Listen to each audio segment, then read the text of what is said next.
Hello, ladies and gentlemen. Jason W. Wrestlemania Revolution down here in the cave for what I declare to be the calm before the storm. That's right. I went out and got that COVID booster today to try to keep us, slightly protected for our Universal Studios trip in a couple of months. Gonna be some noise up there tonight, I can tell. Got some video games going on up there. It's all right. Feel fine now, but I know by tonight, maybe middle of the night, and then into tomorrow, I'll be crappy. But it's cool. Whatever. Before we get started in whatever happened to my love of professional wrestling, I want to send a special get well to my two friends, Damien, right? I can just say my two friends, Damien, right? Because they're both named Damien. Isn't that something, right? Father, son, my man DMOD and his kid, DMOD Jr., actually have the COVID right now. And so they're hanging out. And when you're down with the Rona, all you do is you watch the New 80s Revolution to feel better. So my man D-Mod and his little offspring, the future Excite World's Heavyweight Champion, and the kid who in about 10 years will be taking on Roman Reigns at Wrestlemania. Little Damien Jr. Little. Come on. You're not little fella. Anyway, guys, get better. Get well soon. And enjoy quarantine binging the New 80s Revolution. So speaking of wrestling, let's do a whatever happened to. That's right. Let's do a whatever happened to my love for wrestling, professional wrestling. Now, I won't go back and tell all the stories because I've told them lots and lots of times, but wrestling in general, I mean, I would watch anything if I could find it on television. Obviously, the WWF was, my first love. But even in the same year that I discovered WWF, or a year later, I think it was 85, is when I discovered, NWA. And then, after school, 4 p.m. ESPN would have AWA and they'd have World Class. And so in that era, that particular era, I had lots of options. But WWF, WWF Championship Wrestling, eventually Superstars of Wrestling, Wrestling Challenge, Primetime Wrestling, Tuesday Night Titans, the house shows that I would occasionally come across as a kid. And of course, Saturday night's main event.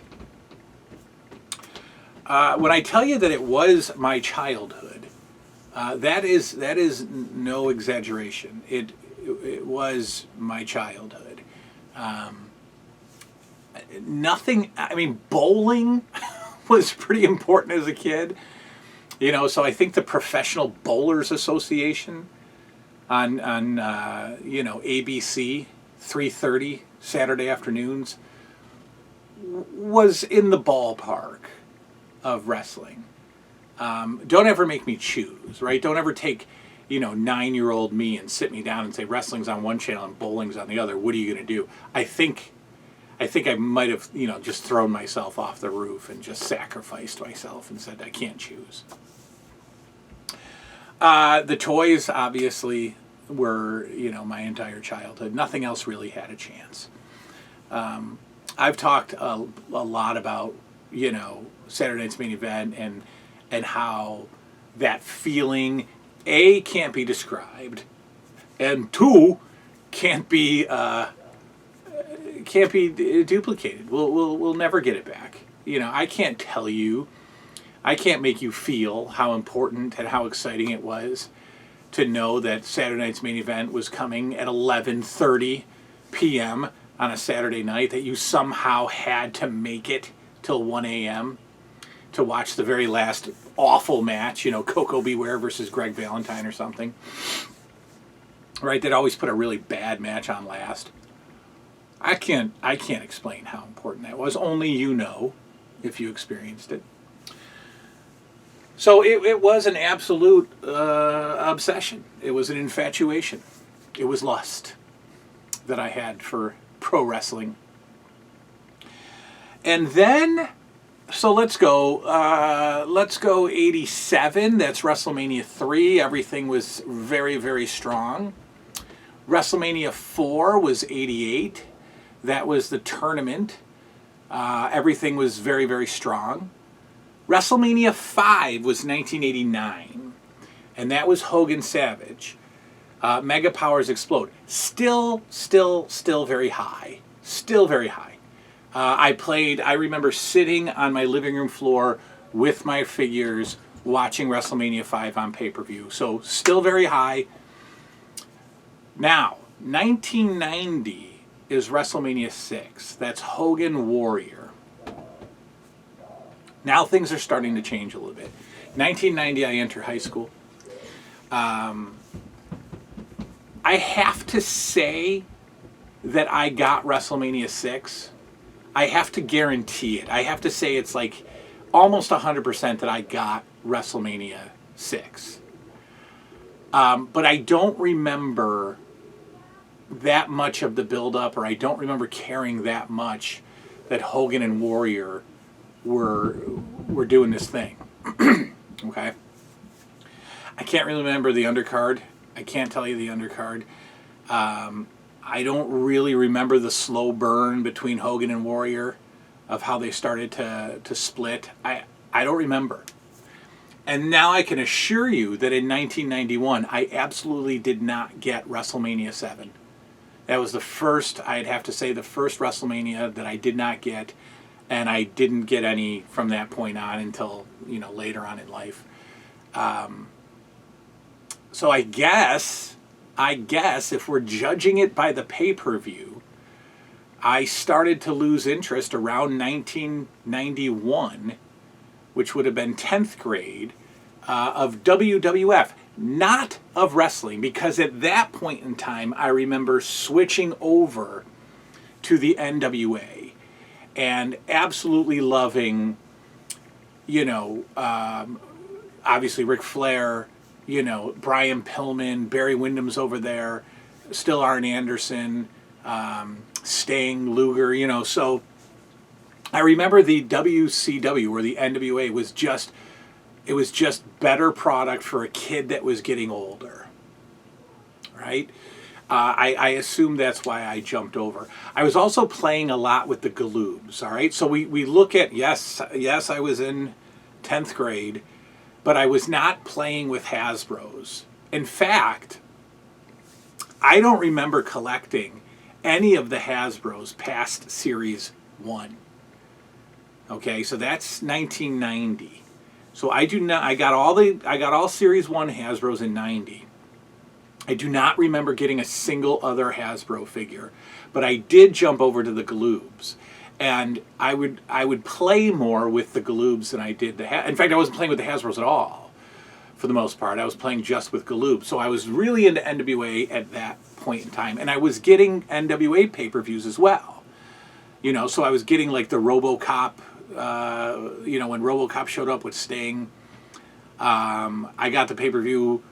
I think that's the one where Sting wins the world title. So around this time, Sting is introduced to the Horsemen. He's brought in the Horsemen. They turn on him. I think Sting injures his leg trying to, get up the cage at Flair. That's when I was really, really loving Jim Ross, still Tony Schiavone, and still TBS Saturday Night.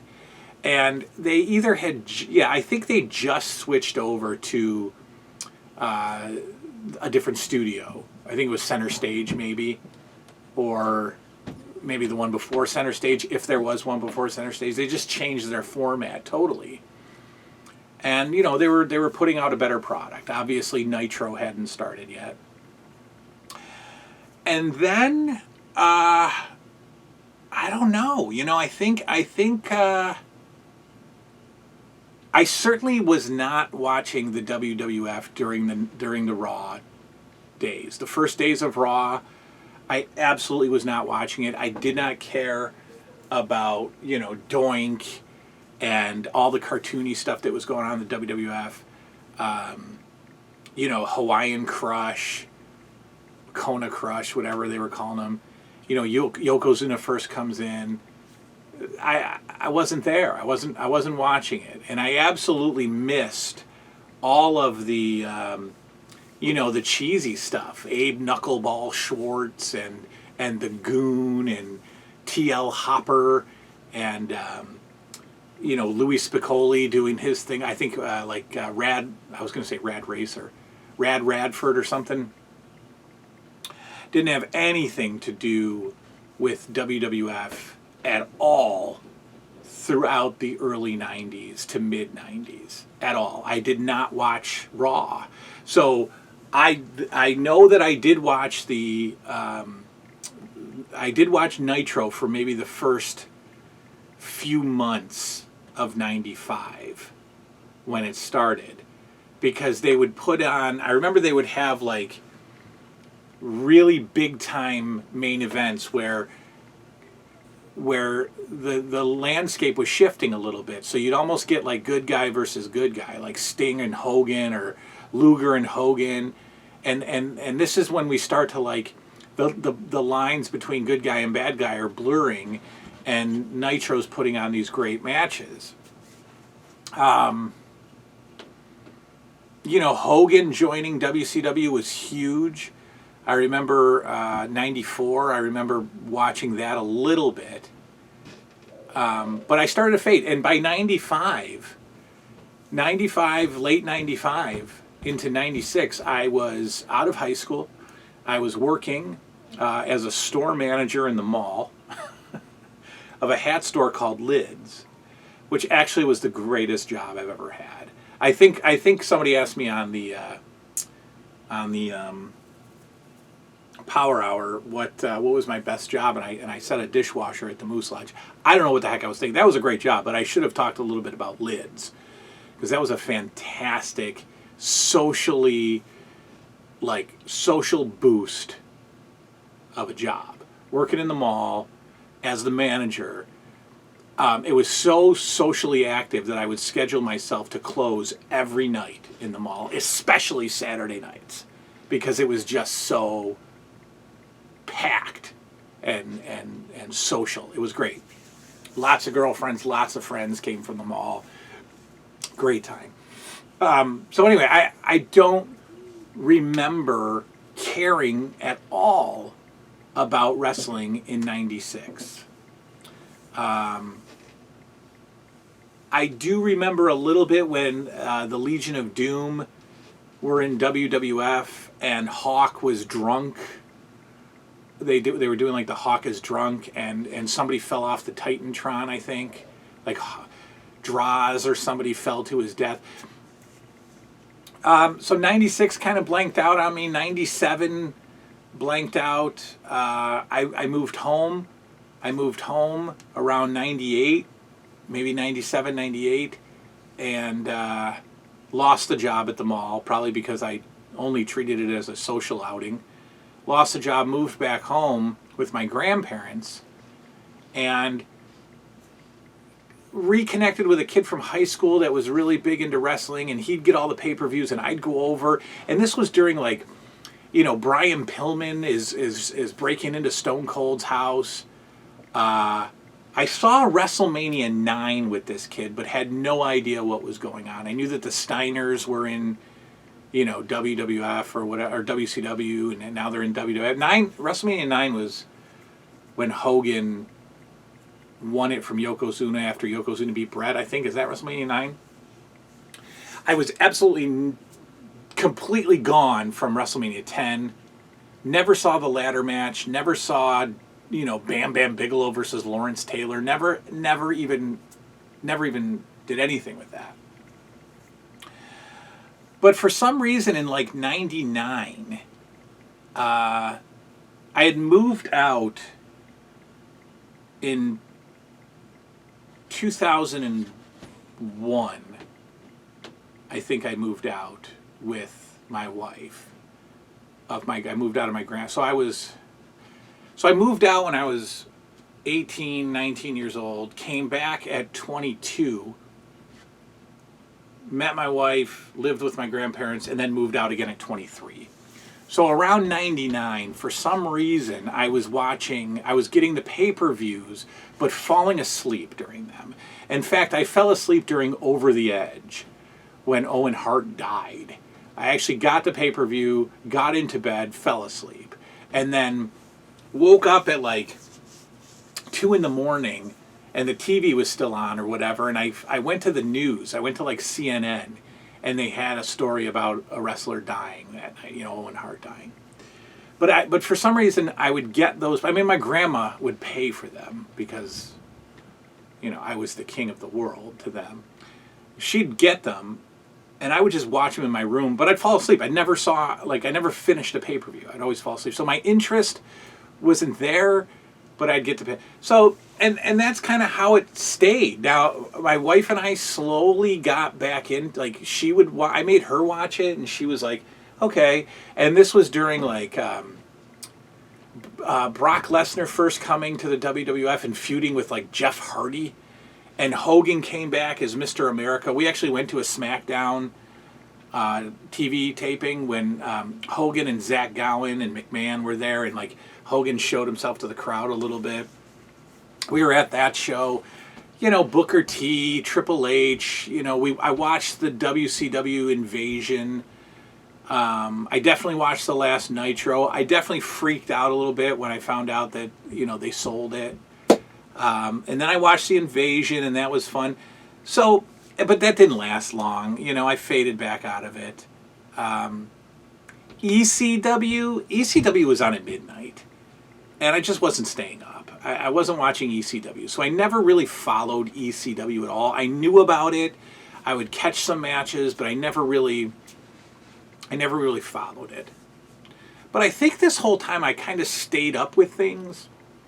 I'd read the Observer every day or whatever. I wouldn't get magazines anymore. So it was kind of over and done with for several years until NWA TNA started. I didn't watch any Ring of Honor. I didn't care about that. NWA TNA started, and they were bringing out. Remember when it was called that? It was called NWA TNA. And they were bringing in all these guys that, like, they brought in Dusty Rhodes, and they brought in, Scott Hall, and Ken Shamrock was in the early days of the. So Jeff Jarrett, and every week they would bring in, it seemed, a new guy. But they were doing weekly pay-per-views, and they were $9.99 each. And occasionally I'd get a couple in a row, but the NWA TNA product was kind of rough in the beginning. I mean, to go back now and look at who was there, young AJ Styles, Christopher Daniels, all these stars, got started and showcased in TNA. But then they had really bad stuff too, really bad stuff, awful stuff, hard to watch. So, I faded out of that. And then TNA got a TV deal, and they did the 6-sided ring deal, and I watched that kind of from the background a little bit, never really got fully into that at all. I might have hung around with TNA for a while. I might have gotten some of like their Ultimate X pay-per-views, maybe. And then I was watching TNA again when Hogan took over, and they went up against Raw. And they had this big night of people showing up. I think Jeff Hardy showed up, Ric Flair showed up, Hulk Hogan showed up. They had this weird cage match, like it looked like a bird cage, a red cage, and then like Jeff Hardy came out at the end. Road Dogg and Billy Gunn showed up, and they were called VKM, the Voodoo Kid Mafia. Stupid. And I would watch that, and then that was it. It ended. I didn't care about TNA anymore. Now, again, mind you, I would read every week what was going on. I would read the Raw report or whatever. I would read the TNA report. I would just read what was going on. And I always stayed in the loop of what the heck was going on. And that was it. And then I had kids, and, their mom in the beginning didn't want them to watch wrestling, which was a little tough to swallow. But so they weren't really exposed to it, and, they didn't get figures because they didn't know who the heck they were watching. And then somehow that shifted, and they started. It shifted with AEW. As soon as AEW started, the kids were introduced to wrestling.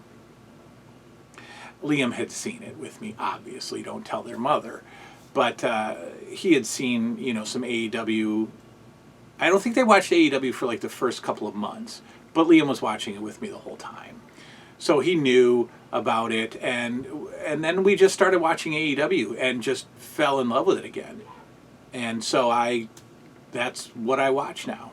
That's what I watch. AEW is all we watch. We did try watching WWE. We went to a show. We got some pay-per-views, and it's hard to watch. It's just hard to watch. So AEW, I can say, rejuvenated. Certainly not the love. I mean, I don't love pro wrestling anymore. I like watching AEW. I love watching my kids get excited about AEW. I love watching my kids get excited about the wrestling figures. I like to buy the wrestling figures. So, do I love the product like I used to? Of course not. I mean, it doesn't. No, not at all. But there's other reasons to watch now, and I am entertained by it, and I do care about it. And there are some, mark out moments for some fun stuff that AEW does. But again, now it's just about watching the kids watch it. So anyway, that's that. That's the best I can remember.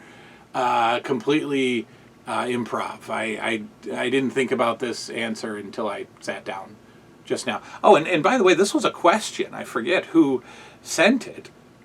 Who sent me this question? I don't know. I gotta find who sent me this question. But somebody did. Yeah. So anyway, I can't find who asked me this, but somebody did. Somebody did. When I find it, I'll cross it off the list.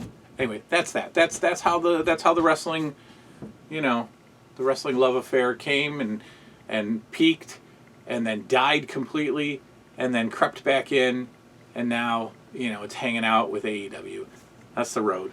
All right, that's it. Again, if they're still watching, because this probably was boring, my man DMOD, Damien and his boy Damien Jr. Get well, fellas. Knock that COVID out. And enjoy the New 80s Revolution, binge videos while you're sick. What else are we going to do? Pickups. I got a couple of things, but I also have a couple of things coming from eBay that are going to just rock your world. I'm excited to show you those, so I'll probably wait to show you a bunch of stuff that I got. You can kind of see one of the pickups. If you can see this thing, that's a pickup, and I'll explain it and why it's sitting there and why I actually bought it for $2.99 from a Goodwill. Anyway, what else are we gonna do this weekend? I don't know if I'm gonna do anything tomorrow if the booster gets me sick. I don't know. I think that's it. We'll do a power hour. I got a ton of questions to answer, and eventually soon, hopefully, we're gonna watch a movie down here and do a vintage horror night from the vintage set. Hopefully soon. Okay, that's all. Thanks for hanging out. Get well, my friends, Damien and his son. And I'm going to turn off the camera. Good night now.